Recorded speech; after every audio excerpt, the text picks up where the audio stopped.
Hi, hello, and welcome to another interesting session on analog and digital communication. In today's session, we'll see the generation of frequency modulated wave using direct method and indirect method. This FM generation using the Armstrong method, it is an indirect method of frequency modulated wave generation. So let's get started. So we already know that in an amplitude modulated wave, the amplitude of the carrier signal varies and the frequency and the phase is constant, whereas in a frequency modulated wave, the amplitude and the phase of the signal is constant. Only the frequency of the carrier varies in accordance with the instantaneous amplitude of the message signal.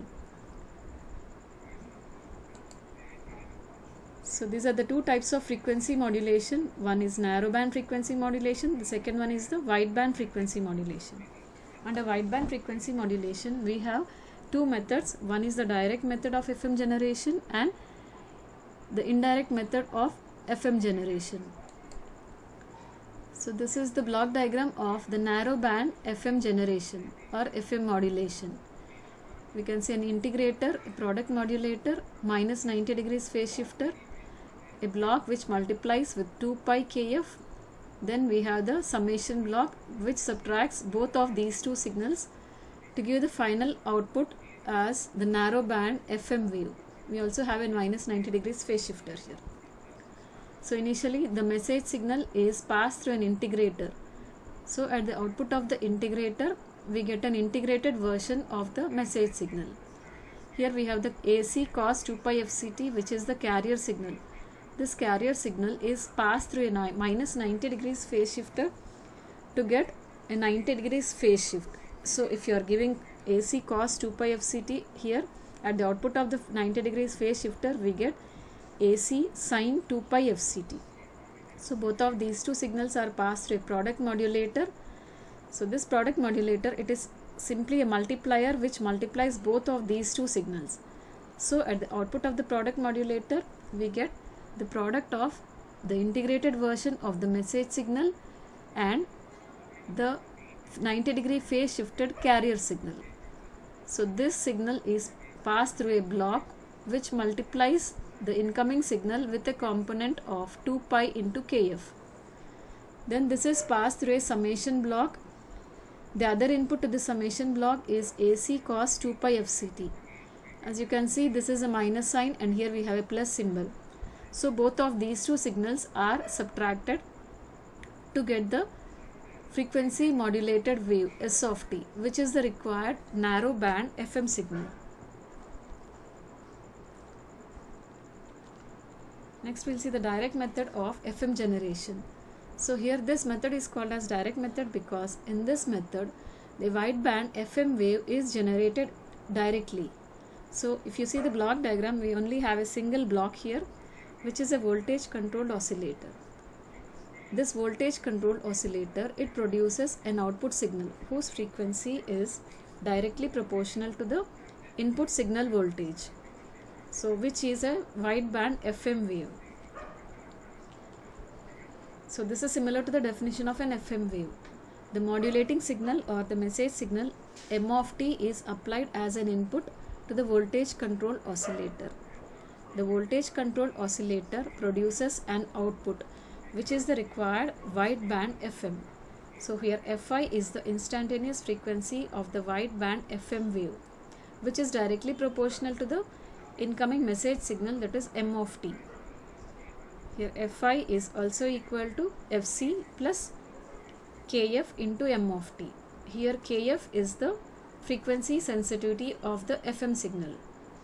Here Fi is known as the instantaneous frequency of the wideband FM wave. So we have a disadvantage of the direct method of FM generation.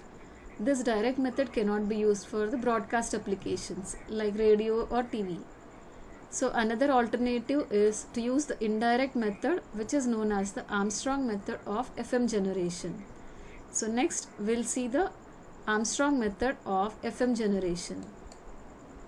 So this is the block diagram of Armstrong method of FM generation.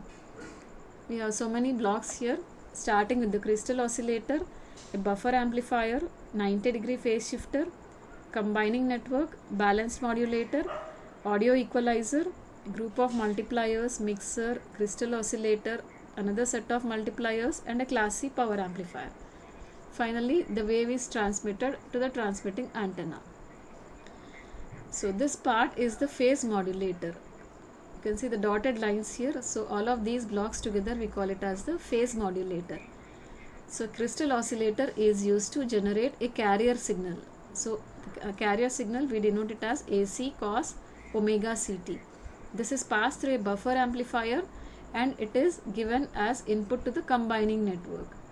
The same output of the buffer amplifier is fed to a 90 degrees phase shifter.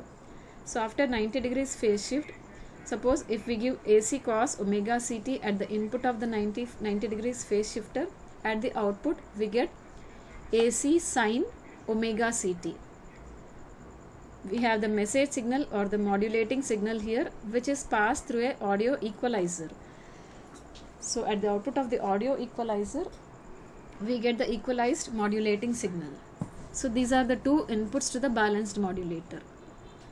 So the balanced modulator takes both of these two signals as the input. One is the 90 degrees phase shifted carrier and the second is the equalized modulating signal.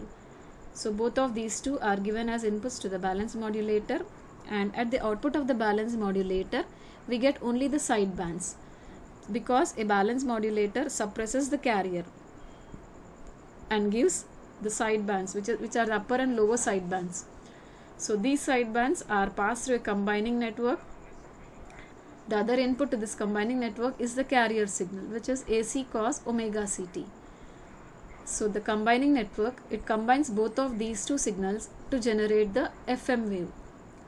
If you see this FM wave, its amplitude will be very less. So we have a group of multipliers which increase the amplitude of this FM wave. Then the output of this group of multipliers are again fed to a mixer, where the other input of the mixer is the crystal oscillator. So here also we have a carrier signal which is mixed with the group of multipliers output. So both of these two outputs are combined in the mixer to get a signal here at this point. Again they are further processed through a group of multipliers to increase the amplitude and remove any noise. Then we have a Class C power amplifier, which is used to increase the power of this signal which is coming from the output of the previous block. Finally, the output of this Class C power amplifier, which is the wideband FM, it is transmitted into free space through a transmitting antenna. So here the crystal oscillator frequency is at 1 megahertz. This we have already seen, which is applied to the combining network and a 90 degree phase shifter. So modulating signal or the message signal is passed through an audio equalizer to boost the or increase the amplitude of the low modulating frequencies. Then both of these two signals are applied to a balanced modulator, and the output of the balanced modulator is only the side bands where this carrier is suppressed. So both of these two signals are added in the combining network. So at the output of the combining network we get the FM wave. So this wave has a very low carrier frequency and low value of the modulation index FM or MF. So to increase these values, they are passed through the FM wave through the first group of multipliers. Again the carrier frequency is increased by using a mixer, and then FC and MF both are increased to required high values using the second set of group of multipliers. The FM signal with high value of FC and high modulating depth of modulation is then passed through a Class C power amplifier to raise the power level of the FM signal.